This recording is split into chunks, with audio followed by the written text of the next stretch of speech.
అన్న నమస్తే అన్న. నమస్తే అన్న. కేఎల్ రాహుల్ ఈ మధ్య టాటా ఐపీఎల్ 2020 బాగా ఆడుతున్నాడు, ఎలా అనిపిస్తుంది చూస్తాను? నిజంగా కేఎల్ రాహుల్ని ఫస్ట్ సన్ రైజర్స్ నుండే నేను ఫ్యాన్ అయినా. సన్ రైజర్స్ మ్యాచ్లు ఎక్కువ చూస్తాను నేను, నాకు ఇంట్రెస్ట్ కాబట్టి. అప్పుడు కేఎల్ రాహుల్ సన్ రైజర్స్లో ఆడుతున్నప్పుడు ఎవడి అబ్బాయి చాలా బాగా ఆడుతున్నాడు, దాని తర్వాత టెస్ట్ క్రికెటరు రాహుల్ ద్రావిడ్కి వారసుడు అని అంత స్లోగా ఆడుతున్నాడని పేరు వచ్చింది. కానీ నిన్న ఏదైతే బెంగళూరుతో మ్యాచ్ ఆయన ఆడారో ఈ గ్రౌండ్ నాది అని కూడా అప్పుడు హాట్ టాపిక్గా మారిపోయారు. ఎందుకంటే 2020కి నేను కూడా అర్హున్నే, నేను స్లో బ్యాట్స్మెన్ కాదని నిరూపించాడు ఆయన. ఎందుకంటే 15వ ఓవర్లో ఆయన అసలు చుక్కలు చూపించాడు.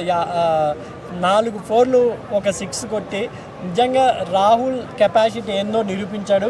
నిజంగా రాహుల్ ఇలాగే ఆడితే కంపల్సరీ 2020లో కూడా ఆయనకు ఛాన్స్ ఉంటుంది.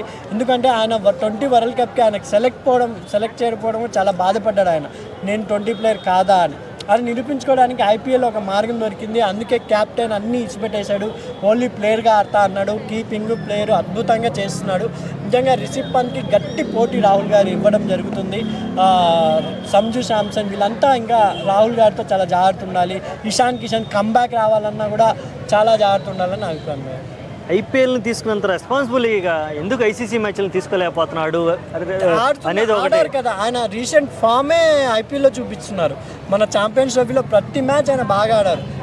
అఫ్కోర్స్ లాస్ట్లో దిగారు కాబట్టి అది గంభీర్ కోచ్ ఆయన ఏ స్థానంలో దిగమన్నా ఆ స్థానంలో దిగారు. యాక్చువల్గా రాహుల్ గారిని శ్రేయస్ అయ్యర్ గారి తర్వాత దించుంటే ఇంకా బాగుంటుందని నా అభిప్రాయం. అంటే కేవలం ఆ ప్లేస్మెంట్ వల్లే కొంచెం లాస్ట్లో కోహ్లీ గారు శ్రేయస్ అయ్యర్ గారు బాగా ఆడటం వల్ల వాళ్ళు ఆల్మోస్ట్ స్కోర్ కొట్టేయడం వల్ల రాహుల్ గారు వచ్చిన కొంచెం ఈజీ అయిపోతుంది. కానీ మొన్న ఆస్ట్రేలియా మ్యాచ్లో రాహుల్ గారు నిలబడిపోయింటే, హార్దిక్ పాండ్యా వచ్చినా కూడా రాహుల్ గారు నిలబడి లాస్ట్ వరకు ఆడకపోయింటే జస్ట్ ఆ మ్యాచ్ సెమీఫైనల్తోనే ఇండియా వెళ్ళిపోయేది ట్రోఫీ గెలవకుండా.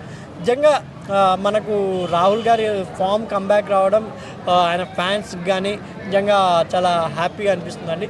ఇంకా రాబోయే మ్యాచ్లో కూడా ఆయన జస్ట్ సెంచరీ మిస్ అయింది. మొన్న బెంగళూరు మ్యాచ్లో 92 97 ఎంతో కొట్టారు.